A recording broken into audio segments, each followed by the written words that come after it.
Speaking of industrial culture in Central Europe means talking about people, innovation, challenges faced and overcome, and the great changes that have left a mark both in the present and in the past.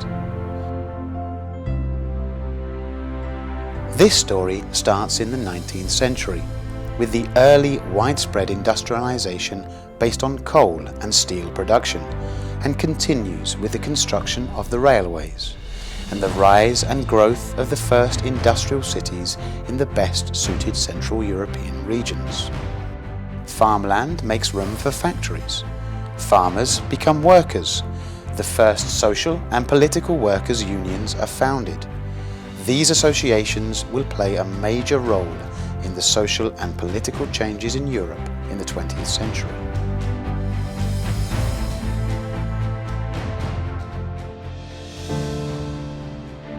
Speaking of industrial culture, however, also means telling the stories of extraordinary men and women, the real pioneers of growth in our regions. The industrial development in Central Europe is connected to the story of the great pioneers who laid the foundations of what is Europe today. It means talking about Porsche, Benz, Agnelli, Romeo, few of the most popular pioneers who have shaped the industrial culture in our lands by combining creativity, commitment and innovation. They made the automotive, mechanical and metallurgical industry become a symbol of change and growth of the 20th century society, particularly in the regions of Central Europe, whose common history was interrupted and divided by the Iron Curtain for 40 years in the aftermath of the Second World War. On the other hand, speaking of industrial culture cannot be limited to the automotive industry, as various other sectors developed by making the most of the territory, its characteristics, resources, and creative pioneers.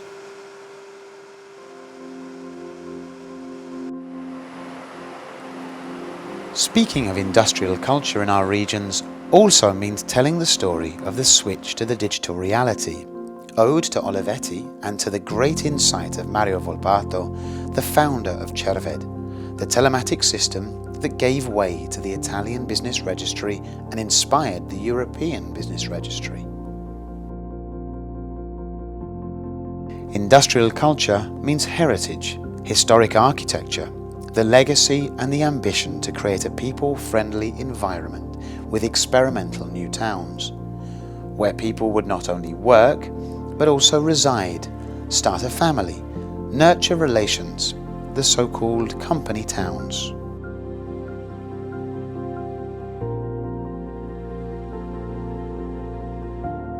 The result of all this is the landscape we can still see in Central Europe today.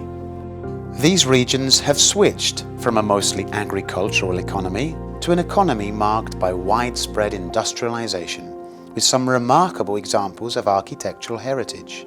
Today, new ways need to be found to stay competitive and stay as the driving force of future growth.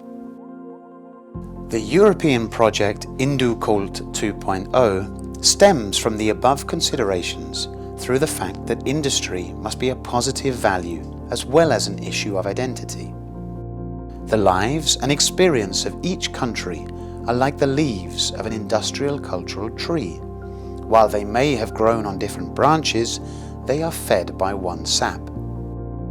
If it was up to me and I would need to summarize our project in one word, I would say it's a process.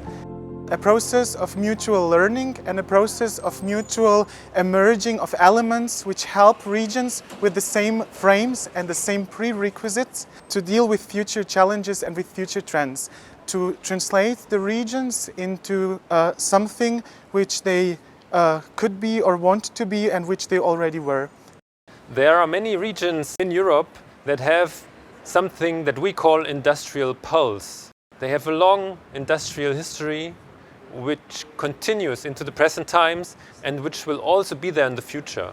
And this long tradition which continues into the future is what we work on to give those places a new meaning and a new image, and if you want also identity to the people, telling them who they actually are and developing together with them their own community sense.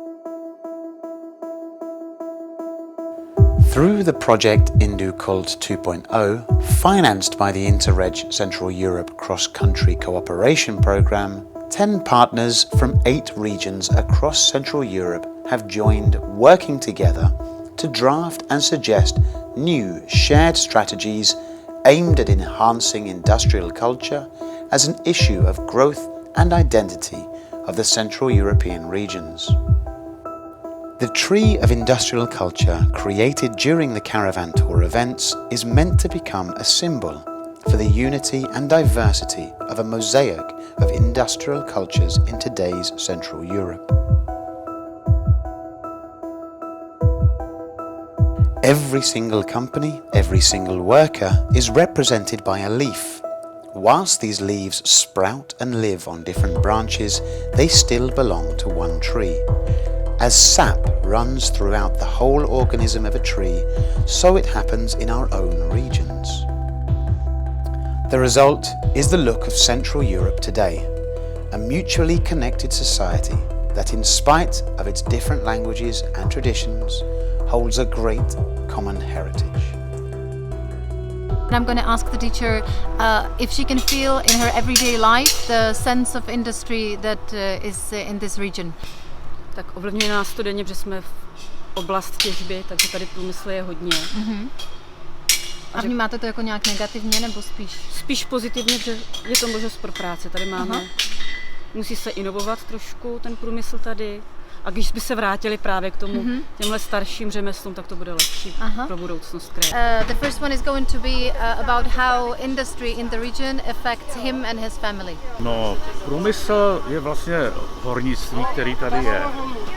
Takže můj táta, moji oba synové a já jsem teda už v důchodu, jsem pracoval na místním povrchovém dole. No, už jsem v důchodu, jsem říkal, a synové oba tam pracují. I'm Matea, this is M like my, and W like way, my way. Here is my way. Il Veneto è una terra di innovazione e di imprese e il territorio di Padova è quello dove esiste una maggiore concentrazione di eccellenze. E in effetti abbiamo eccellenze che vanno dal mondo del food a quello dell'agricoltura, a quello della meccanica, della meccatronica, dell'elettronica, della farmaceutica, eccetera, ma sono tutte eccellenze che sono poco conosciute al di fuori del territorio, al di fuori degli addetti ai lavori. Questo è un problema di comunicazione, è un problema al quale abbiamo cercato di porre un rimedio attraverso l'avvio alla partecipazione a questo progetto Inducult2.0, con il quale noi vogliamo valorizzare questo patrimonio di imprese esistenti nel nostro territorio, anche paragonandolo con quello di altri dei nostri partner di questo progetto, affinché si avvii un percorso virtuoso di conoscenza, di imitazione e anche di competizione.